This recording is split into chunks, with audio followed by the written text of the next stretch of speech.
Application select করব। আমরা যদি ক্রেনিয়াল করি, ক্রেনিয়াল সিলেক্ট করলাম। ক্রেনিয়াল সিলেক্ট করার পরে বিভিন্ন প্রোফাইল আছে, সো আমরা স্ট্যান্ডার্ড প্রোফাইলে গেলাম।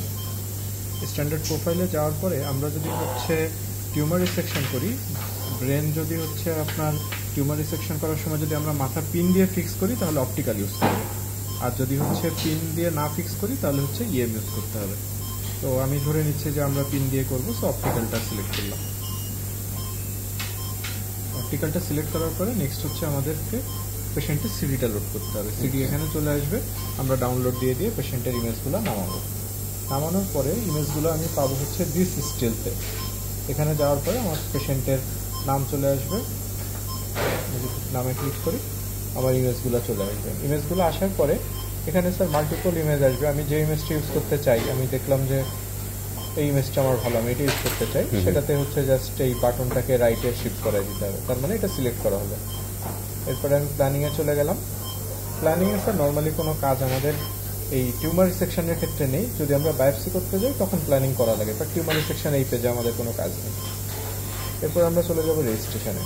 তো রেজিস্ট্রেশনে যাওয়ার পরে প্রথমে আমাদেরকে যেটা করা লাগবে,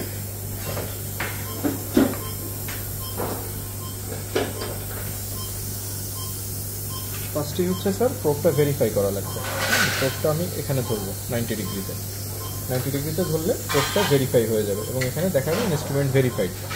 তো ভেরিফাই হওয়ার পরে এরপরে আমরা রেজিস্ট্রেশন শুরু করবো। রেজিস্ট্রেশন কী করবো, টিপ অফ নোজে টাচ করার পরে ফুট সুইচ প্রেস করবো। ফুট সুইচ প্রেস করা থাকবে, এভাবে আমরা ট্রেস নিতে থাকবো নাক থেকে, টিপ অফ নোজ থেকে। এখন যদি স্যার এক্ষেত্রে এমআরআই বা সিটি ইমেজে দেখা যায় যে নাকটা কাটা গেছে অথবা ওখানে ইমেজটা খারাপ আসছে, তাহলে আমরা ওই অংশটুকু অ্যাভয়েড করে বাকি জায়গাতে রেজিস্ট্রেশন নিব। যে জায়গাতে আমার মানে ইমেজে থাকবে না অথবা ইমেজে ক্লিয়ার আসবে না, সেই জায়গাটুকু আমরা অ্যাভয়েড করে যাব। তো যখন টোটালটা কমপ্লিট হয়ে যাবে, ফুট সুইচ ছেড়ে দিলাম, প্রোবটা উঠিয়ে নিলাম, আমাদের এখানে ভ্যালু চলে আসলো, অ্যাকুরেসি ভ্যালুটা। দেন আমরা নেক্সট যাব হচ্ছে ভেরিফাই রেজিস্ট্রেশন। এখন এই ভেরিফাই রেজিস্ট্রেশন পেজ থেকেও স্যার আমরা ভেরিফাই করতে পারি অথবা ডাইরেক্ট নেভিগেশন পেজে যেও করতে পারি। এক্ষেত্রে কী করবো স্যার, আমরা যে পেশেন্টের tip of nose, inner canthus, outer ক্যান্থাসে টাচ করে দেখবো যে 3D মডেলে সেম জিনিসটা দেখাচ্ছে কিনা। এটা আবার বলেন। আচ্ছা, এখানে আমরা যেটা করবো স্যার, আমরা পেশেন্টের টিপ অফ নোজে টাচ করলাম। 3D ইমেজটাতে আমরা দেখবো যে এখানে ওই যে প্রো একটা যে মার্কার আসে, প্রোব আসে, ওইটা আপনার হচ্ছে টাচ করতেছে কিনা টিপ অফ নোজে। এবং স্যার এই ক্ষেত্রে আপনি হচ্ছে প্রজেকশনটা বন্ধ রাখতে পারেন। আমি নেভিগেশনেই পেজেই দেখাই, এখানে যে প্রজেকশন অপশনটা আছে না, আমরা যে ইনস্ট্রুমেন্টটা ইউজ করতেছি এইটা, তো এইটার প্রজেকশনে যেতে হবে, যে প্রজেকশনটা আমি 0 করে রাখবো। তখন যখন আমি চেক করতেছি যে আমার রেজিস্ট্রেশনটা ঠিক আছে কিনা, tip of nose, inner canthus, outer ক্যান্থাসে টাচ করলাম, দেখলাম হ্যাঁ এখানেও একই রকম দেখাচ্ছে, তার মানে আমার রেজিস্ট্রেশন ঠিক আছে। যদি কোনো কারণে দেখা যাচ্ছে স্যার আপনি টিপ অফ নোজে টাচ করছেন, প্রোবটা দেখাচ্ছে এখানে, তাহলে ওই রেজিস্ট্রেশন আবার ক্যান্সেল করে নতুন করে করা লাগবে। ঠিক আছে, তো গেল। এরপরে আমরা যখন হচ্ছে স্যার আপনার ভেরিফাই করা হয়ে গেল, এরপরে যদি আমরা টিউমারটা দেখতে চাই প্রজেকশন দিয়ে, প্রজেকশনে যেখান থেকে আমরা বাড়াতে পারবো 5 করে। নর্মালি আমরা কী করি স্যার, ধরেন আপনি হচ্ছে এই সার্ফেসে আছেন, জাস্ট টিউমার পর্যন্ত যাতে রিচ করে এরকম প্রজেকশনটা দিই আর কি। কারণ আমাদের মূলত ধরেন টিউমারটা পর্যন্ত রিচ করা দরকার, অথবা ধরেন টিউমারের মিড পয়েন্ট পর্যন্ত রিচ করা দরকার, মানে টিউমারের পরে তো আর আমাদের প্রজেকশন দরকার নেই। এবং যখন স্যার টিউমার রিমুভাল শুরু হয়, আপনি শুরুতে প্রজেকশন দিয়ে রাখছিলেন ধরেন স্যার 40, আপনি ভিতরে ঢুকে গেছেন, এখন যদি প্রজেকশনটা না কমায় কেউ, আপনি না কমান, কাউকে যদি বলে না কমান, তাহলে কী হবে, আমার প্রোবের মাথাটা হচ্ছে এই যে প্রজেকশনের মাথাটা এখানে আসবে, বাইরে চলে যাবে। তো যত ভিতরে ঢুকবো প্রজেকশন আমার কমাতে হবে। এটা হচ্ছে নেভিগেশনের সময় আমাদের কাজ। এখন স্যার আমি যদি 3D মডেল বিল্ড করতে চাই, তাহলে আমাকে 3D ভিউতে যেতে হবে। যাওয়ার পরে অলরেডি একটা টিউমার আছে, আমি এটাকে ডিলিট করে দিচ্ছি। এখানে স্যার আমরা চাইলে ডিলিটও করতে পারবো, এই যে এই পাশে যে আইকনটা আছে এখানে যে ডিলিট কনফার্ম, সো ডিলিট হয়ে গেল। এখন আমি যদি নতুন একটা মডেল করতে চাই, tap hair to build a model select করতে হবে। নর্মালি আমরা টিউমারের মডেল করবো, টিউমার সিলেক্ট করলাম। এখন স্যার আপনি স্ক্রল করবেন, করে দেখলেন, তো যেখানে দেখবেন যে টিউমারের একদম শেষ, ওখানে দরকার নেই, মোটামুটি মিড পয়েন্টে এরকম জায়গায় আমরা মিড পয়েন্ট ধরতে পারি। 4টা ইমেজে 4টা ডট নিলাম, নেওয়ার পরে এটা জাস্ট চালু করে দিলাম। দিয়ে আমরা দেখতে থাকলাম, এটা বড় হবে অটোমেটিক্যালি। বড় হচ্ছে, বড় হচ্ছে, বড় হচ্ছে, বড় হচ্ছে, পুরোটা নেয় নেই, আরও অংশ থেকে গেছে। তো আবার ক্লিক করি,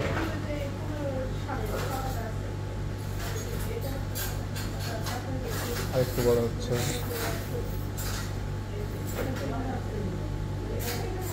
ইভেন স্যার চাইলে আপনারা মাল্টিপল ডটও নিতে পারেন এর ভিতরে। এর মধ্যে একটা ডট নিয়েছিলাম, আরও মাল্টিপল ডটও নেওয়া যায়।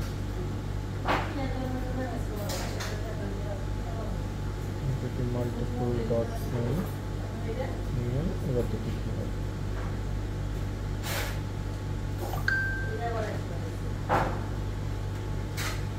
ওকে, মোটামুটি আমার কভার হয়ে গেছে, আমি স্টপ করে দিলাম, এখানে স্টপ করে দিলাম। সো টিউমারটা হয়ে গেছে। এখন স্যার ধরেন এরপরেও আপনার মনে হচ্ছে যে না, সাইডে আর একটু কভার করা লাগবে, এখান থেকে একটু ইরেজ করা লাগবে, তখন আমরা অ্যাডভান্সে যে ম্যানুয়াল মোড থেকে এই যে পেইন্টে যদি আমি যাই, তাহলে আমি এখানে চাইলে পেইন্ট করতে পারবো, মানে একটু বাড়াই নিতে পারবো। হ্যাঁ, আবার হচ্ছে ধরেন স্যার এই ব্রাশের যে সাইজটা, এটা আমরা কম বেশি করতে পারবো, কারণ হচ্ছে ব্রাশ বড় থাকলে এই যে বাইরে চলে যাবে। সো আমাদের যদি ছোটো জায়গা নিতে হয়, ব্রাশটা ছোটো করে নিলাম, এই বর্ডারগুলো আরও সুন্দর করে আমরা ডিফাইন করে দিলাম। এখন কোনোটা বের হয়ে গেছে স্যার, আপনি ইরেজ করতে চাচ্ছেন, ইরেজে যাবেন, যাওয়ার পরে ইরেজ করে টিউমারের যে মার্জিন পর্যন্ত রাখলেন। রাখার পরে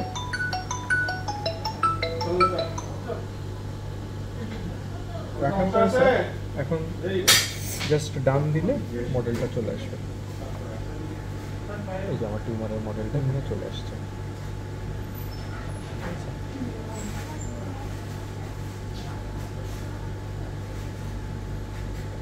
এটাই হচ্ছে স্যার টিউমার মডেল।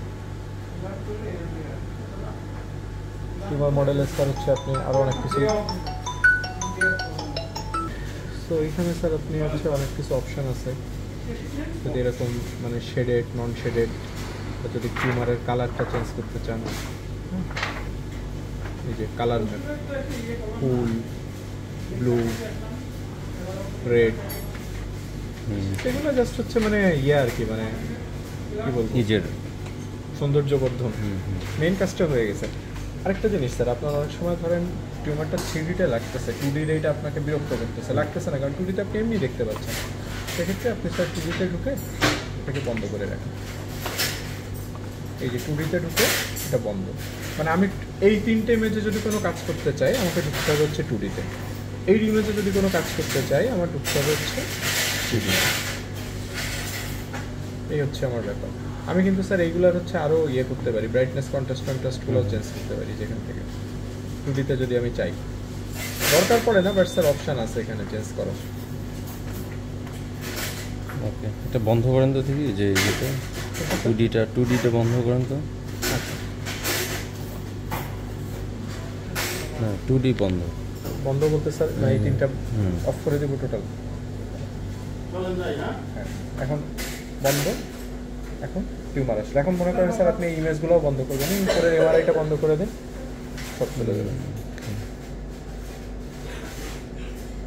অনেক সময় স্যার যেটা হয়, আমরা দেখা যাচ্ছে যে ফোন পাচ্ছি যে স্ক্রিনে কিছুই আসতেছে না, ভুল করে টিউমার বন্ধ করতে যায় কেউ, হয়তো এইটা বন্ধ করে দিচ্ছে, সো স্ক্রিনে কিছু নাই। আমাদেরকে টিউমারটা বন্ধ করতে হবে, আমরা এই চোখটা বন্ধ করে দেব। এটা বন্ধ করলে আমার প্রোব তো কাজ করবে, তাই না? প্রোব দিলে আমি এটা দেখতে পারবো। প্রোবের পুরো ব্যাপারটা হচ্ছে স্যার ইনস্ট্রুমেন্টের এখানে যে আমরা হচ্ছে প্রজেকশনে যাব, যে হচ্ছে প্রজেকশন বাড়াবো কমাবো। নর্মালি আমরা 5 করে বাড়াই, 5 করে কমাই।